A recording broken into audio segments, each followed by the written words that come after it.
What's up, guys, and welcome back to Meet Me at Midnight, episode 3, y'all. Thank you so much to everybody who has been listening. It is absolutely crazy the amount of people who have listened in. As of right now, I have almost 100 downloads, which I really thought there were only going to be like 10 people listening to this, like friends and family only, but you guys have all exceeded my expectations, and I'm not mad about it. So thank you all again so much. It's really cool because you get to see like the stats, like the analytics of where people are listening from. And I have people from all over the world listening, like UK, Albania, Ukraine, the Russian Federation. Like, it's crazy. So again, thank you all so much. It means so much to me. This week I'm going to do a topic that's a little paranormal and a little crime.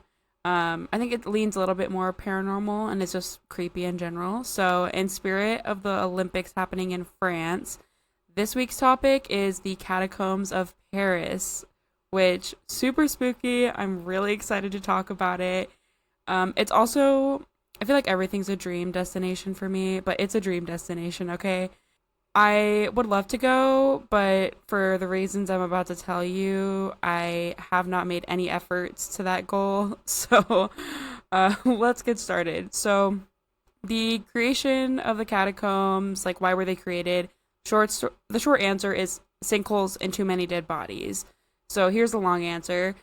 Some of the most iconic structures in Paris, like the Louvre, the Notre Dame, all of those were built from what's called the Paris stone, which is aka limestone. Remember that for later. Some of you may remember that from episode 1. But limestone has been mined from quarries on the outskirts of Paris since Roman times. So there were a shit ton of mines, like a shit ton of tunnels, everything like that. By the late 18th century, Paris had expanded so much that it was now built over those old mines. So in 1974... I'm sorry, not 1974. I was doing this while I was doing research too. I kept putting 19. This was in 1774, so I apologize if I do that throughout the rest of this episode. In 1774, a massive sinkhole opened up over the old mines in the Rue de l'Enfer, which is the road to hell, and it engulfed houses, carts, and people. It was an 84-foot drop, so more than 100 people fell to their deaths in this collapse. And then over the next few years, more sinkholes opened and caused panic among the people living there. As a result, King Louis XVI created the IGC in 1777 to map and maintain the quarries created by the sinkholes. So the chief inspector, who was tasked with trying to find material to fill the vacant mines to stabilize them. And then, boy, did he find a solution, but we will get more into that in a little bit. So also in the 18th century, most Parisians were buried in communal graves on the grounds of their parish church. These graves were left open until they were full, which could take months. So you could call them like mass graves instead of communal graves, but they left these big holes open to just put as many bodies as they could, and then they would close them up. So over the course of 5 years, the bodies would decompose, and then after that time passed, the graves would be reopened, and the bones would be moved to a charnel house, which is a building or a vault where human skeletal remains are stored. The largest burial ground in Paris was the Holy Innocents Cemetery, which had been in continuous use for over 500 years. So as Paris grew, so did the number of bodies. So this burial ground was running out of space, and the grave sites were overcrowded. So at this point in time, 1/10 of the city's dead were buried there every year. And the bodies kept taking up more and more space, and it bordered a market. So the stench was unbearable and created like a cesspool for infection and disease. Because remember, the graves were left open until they were full, so imagine the smell of decaying bodies, plus the smell of blood and guts from the butchers at the market. All of that combined into one disgusting stench, okay? And then, at this point in time, germ theory didn't exist, so a French writer thought that cadaverous miasmas were going to poison the atmosphere, which miasmas are loosely translated as contaminated air that were believed to spread disease. So, real or not, it was common knowledge that people around cemeteries, slaughterhouses, or any other decaying organic matter tended to get sick more. So, you can imagine these people living next to like a slaughterhouse and a cemetery with open graves all the time would definitely be getting diseases and infections and things like that. So, the big event that changed the Parisian cemeteries was in 1780, and the people living on the Rue de Lingerie, so sorry if I pronounced that wrong, by the way. People living on that next to the Holy Innocents Cemetery started having respiratory issues and vomiting and delirium. Yeah, before you ask, I did in fact have to listen to the pronunciation of Rue de Lingerie like 20 times before I started recording, and I even wrote it down phonetically. So, back on track. When investigated, they found that the decomposing bodies had burst through cellar walls and risen to the ground floors of at least 3 homes. So, the gases from those bodies was what was making these people sick and delirious. So then by royal decree, the cemetery was closed for being a threat to the city. So then in 1785, the bodies from the Holy Innocents Cemetery were exhumed and carted to their new home, you guessed it, the Catacombs. So the bodies would provide the structural support needed in the mines to keep them from caving in and causing sinkholes. And then the removal of them from the overpopulated cemeteries would solve the health and the stench problems. During the French Revolution in 1789, there was a temporary halt in the exhumation of bodies, but the bodies started piling up again. So instead of just moving them from the cemeteries, they started directly burying people in the catacombs, which is how the catacombs got the name Empire of the Dead. There are no headstones or markers, and currently there are over 6 million bodies in the catacombs that make up archways, walls, and tunnels.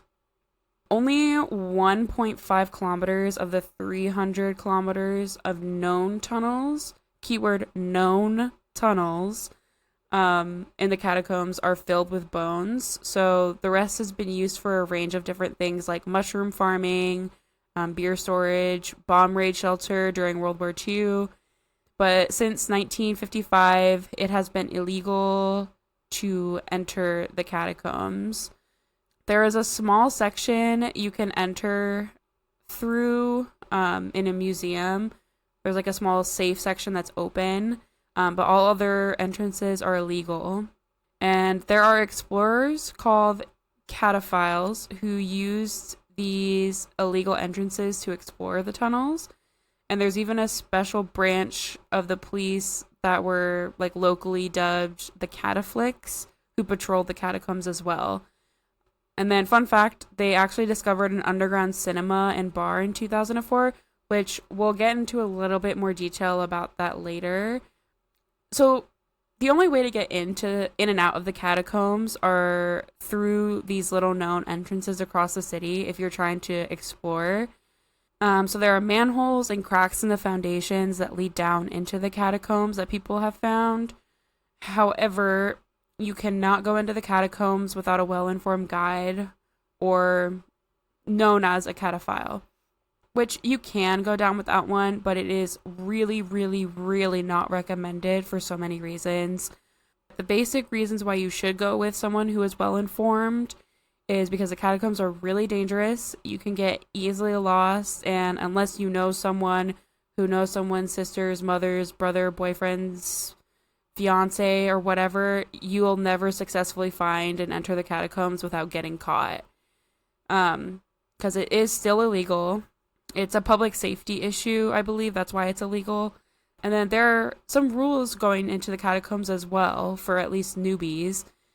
So in the event of crossing paths with other cataphiles, be friendly, but do not share how or where you entered and how you'll be leaving the catacombs. So all this is like super eerie. Like, leaves a bad taste in the mouth. Like, you should already be scared hearing these rules, okay? Second rule is leave no trace. And then third is if you get lost, stay put and wait to be found, hopefully. There's so many miles of tunnels. You'll be found eventually if you get lost, but whether you're alive or not is a different story. Okay. And one article that I had also read, the guide, so it was an article of someone who went to Paris and found someone to take them in. And the guide told them to wear inconspicuous clothing, sturdy boots and gloves, bring food, and bring an ID in case of arrest, as well as a rosary, just in case. So obviously the catacombs, I said earlier, are very dangerous. They are very old. So part of the reason they're so dangerous is because of the structural integrity. A lot of the tunnels can cave in at any moment. Some are filled with water. Some have wells and holes that with one step could send you to your death. It's also so easy to get lost. There are maps of the catacombs floating around the internet, but I mean, who knows how updated they are? It really, like, if you were trying to go without a guide, you could probably get one of these maps, but you have no idea what you'd actually be walking into. That's just like a rough guide. And then that leads me to people that you could encounter in the catacombs. So likely there are other cataphiles who explore the tunnels like any other person. Like, some are good, some not so much. You really just want to keep to yourself down there. And then there are people who live down there full time. There are other more ominous groups that use the catacombs for their activities as well, like satanic cults. And then, especially if you're as a solo explorer, your adventure could be over before it even starts. So if you look like a tourist going down there, you're going to have a rougher time. There have been some cases of explorers going down and running into cataphiles who will break your flashlight and then rip up your map, so you're forced to follow them to an exit and leave the catacombs. They don't want people down there that are inexperienced and don't know what they're doing. They force you to leave by doing this because the inexperienced people who come down usually don't know what they're doing.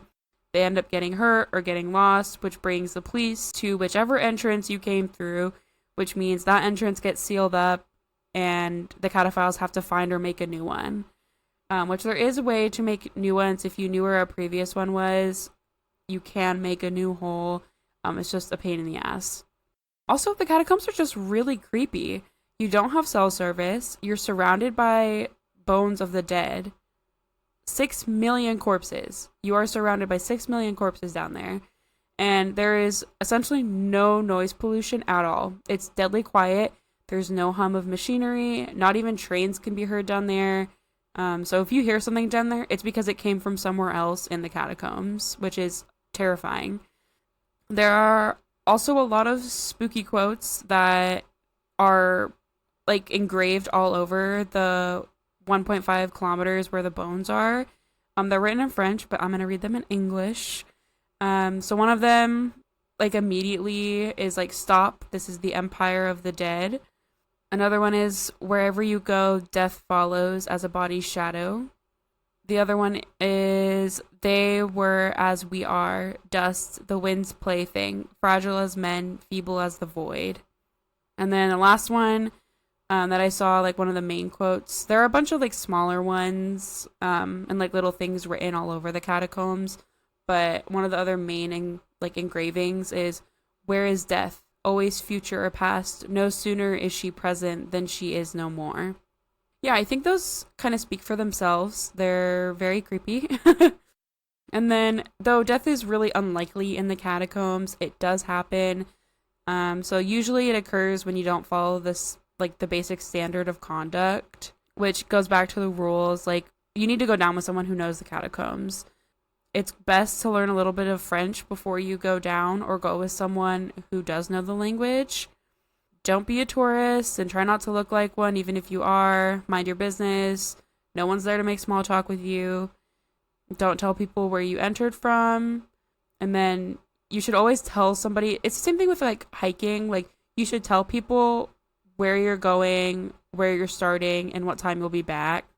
And then don't take any unnecessary risks and be aware of your surroundings. Please don't use this podcast as a guide to the catacombs, because I am definitely not a professional. And yeah.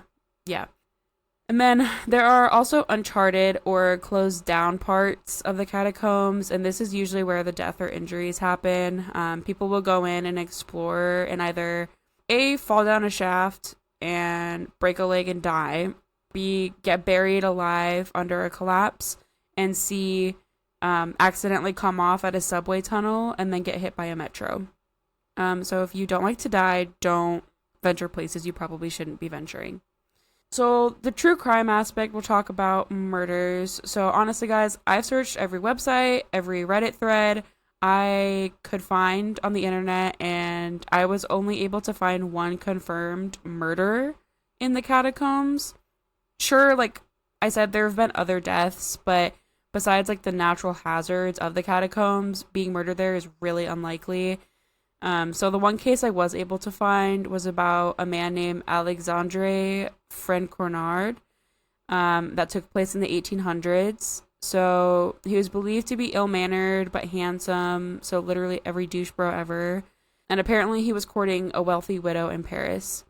She had a 3-year-old child with her deceased husband, and she had taken an interest in Francournard during her 2-year mourning period. The night that her mourning was over, she took her child with her to visit Francournard at work, and he was actually a torchbearer for people in the catacombs. So at this time, it was still legal to go into the catacombs. After going down there, the widow and the daughter never came up and were not seen again. The day after they disappeared, Francournard fled Paris. And then later, both bodies of the widow and her daughter were found. The widow had been, I'm referring to them as the widow and like the child or the daughter because I could not find their names anywhere. The only name I could find was Francournard.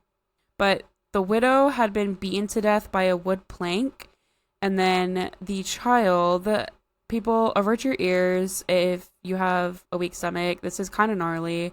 But she had been swung by her feet, like picked up by her feet and swung so that her head would get smashed against rocks. So I imagine that was a really gruesome sight for the investigators that found them. 6 months later, Francournard was found 190 miles away from Paris in a village. He was in a pub when a police officer asked him for a light, and then the officer saw a letter in Francournard's pocket with the widow's name written on it. So he was arrested, taken back to Paris, and then beheaded on March 7th, 1825. Whatever happened to beheadings? That's kind of sick, I'm not going to lie. And then, okay, so the hauntings and the paranormal side of things.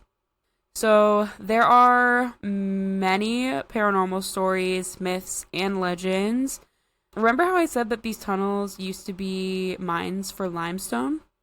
And remember how from episode 1 about the Stanley, I talked about limestone a lot because it's supposed to be a super battery for paranormal activity? So, with all that said, it wouldn't be surprising at all if this place was extremely haunted. There are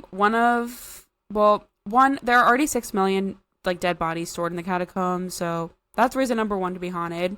2, the entire system is created from limestone, so if the limestone theory is correct and it is a super battery for the paranormal, the mix of those two together would be insane. So use your imagination there.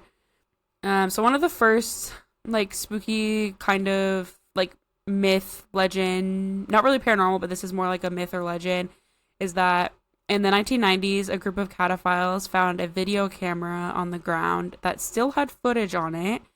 They watched through it and could see that the man holding the camera was lost and could not find his way out of the catacombs. The longer the video went on, the more obvious it was that the man was going crazy from not being able to escape. You could hear disturbing noises on the video, and the guy was running. Eventually, he dropped the camera, and the tape just kept running until it ran out. Nobody knows whose camera it was or if the guy ever got out, and it's speculated that this footage was the inspiration for the movie As Above, So Below, which I will talk about a little bit later. It's also said that you can hear voices coming from the walls after midnight. I mean, meet me at midnight. Come on, guys. So After midnight, apparently you can hear voices that try to persuade you to go deeper into the catacombs so that you'll never find your way out. Basically, just like catacombs are just eating people up, is what the theory is. There is also a man named Philibert who was a doorman at a military hospital. He was sent down to the cellar to look for alcohol and ended up in the catacombs by accident. So the catacombs all over the city connected to like random spots. So there are a lot of people who have ended up in them mistakenly. So he was walking around with one candle for light and was supposedly a little drunk. He, of course, got lost and was not seen again. And then 11 years later, he was identified. His corpse, I should say, was identified because he had the key ring hanging from his belt from the hospital. And then the story goes that every November 3rd, his ghost comes back and haunts the catacombs. There's also a secret hideout in the catacombs that was discovered. I kind of talked about this earlier regarding the cataflix, the police who patrol the catacombs. In 2004, police found a strange area. There was a PA system playing a recording of like a guard dog barking. And then they found 3,000 square feet of galleries that were wired for phones using pirated electricity. This area also had a bar, a living area, workshop, lounge, and a movie theater that seated 20 people. And the seats for the movie theater were actually like carved into the stone of the catacombs. There were also security cameras set up, which is super creepy. So the police were definitely being watched while they were there. Somebody was watching those cameras. And then a few days following that, the police had gone down there with a larger group to investigate. They found that everything had disappeared except a note, which said, "Ne cherchez pas." I don't know if I pronounced that right at all. And it's basically that means don't search. It's a note saying don't search. For that again, because I won't find it. Moving on, I wanted to backtrack to that found footage story that I said possibly inspired a movie. Well, the movie is As Above, So Below. So it's a horror movie made about the Paris catacombs. I'll be honest here, there is not much accuracy in how the catacombs actually are, but the beginning of the movie is pretty accurate as far as like getting into the catacombs, like what it's like. I'm going to try to keep the spoilers to a minimum, but here's the gist of the movie. So the main character, Scarlett, is but isn't a treasure hunter. Imagine like Ben Gates from National Treasure or Nathan Drake from like the Uncharted games or the movie if you've seen the movie. So she's trying to search for a historical artifact that was created by alchemists of the old world. It's this like stone. And then fast forward, she discovers the only way to get to the supposed spot for this artifact is through the Paris catacombs because it's deep underground. So she finds a local cataphile to take them down there. And then once they're down there, things get progressively weirder and weirder. I'm not going to say how it ends or anything, but I really enjoyed this movie. I love horror movies, and I watched this one when I was pretty young, and it scared the hell out of me. And then I watched it again this week in preparation for this episode, and I still really enjoyed it. It did not get good reviews on IMDb or Rotten Tomatoes or anything like that, but I think if you set your expectations as to like you'll get what you asked for in this movie. That's what I'll say. I'd say that it's kind of like a paranormal horror / gory / history / psychological thriller and suspense movie, and that is my not so professional assessment. It's shot kind of like the Blair Witch Project, you know, like the found footage style with the cameras moving sporadically and people are running and screaming and the video feed cuts out and there's lots of blood in this movie. So if you really, if you guys can't do gore, like don't watch this movie. But if you can, I would say you should really watch it. Like, I'm not going to say it's going to win any awards anytime soon, or ever. But I definitely think it's worth a watch at least once in your life. I'll probably watch it again. I really do love this movie. I like the slight like historical like treasure hunter side mixed with the horror side. But yeah, guys, that is the Paris Catacombs. Let me know what y'all thought. I think the Catacombs without even like the like murder story or any of like the paranormal side of it, without any of that, I think it's just like a super eerie and ominous place to be in general because like all of these people, 6 million people, a lot of them were moved from their original resting place into the catacombs because their bodies were coming up and poisoning people basically. Like the Rising Dead. Oh my god, they were zombies. I'm just kidding. But like being around, like if going into the catacombs, like even if you just go in like the museum part, like from what I've seen, it's really cool. But you are surrounded by dead people, okay? That alone is scary as shit.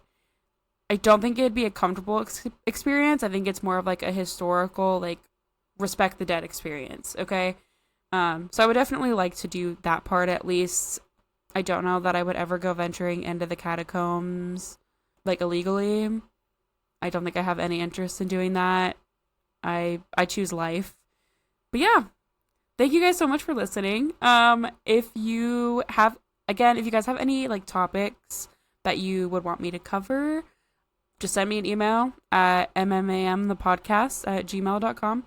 I will cover anything paranormal, true crime, so that's aliens, monsters, myths, legends, ghosts, demons, whatever. I'll do it. And then if you guys want updates or hints for next week's topic, follow my Instagram account at mmam_the podcast. I haven't been using Facebook and Twitter as much. They just don't have as much traction right now, and I've been seeing more success with like my TikTok and my Instagram. So if you guys want to go follow those, I'll be posting on those more. Thank you so much for everyone who listened and is continuing to listen. I really appreciate you all so much. But otherwise, I will see you guys all next Friday at midnight. Bye.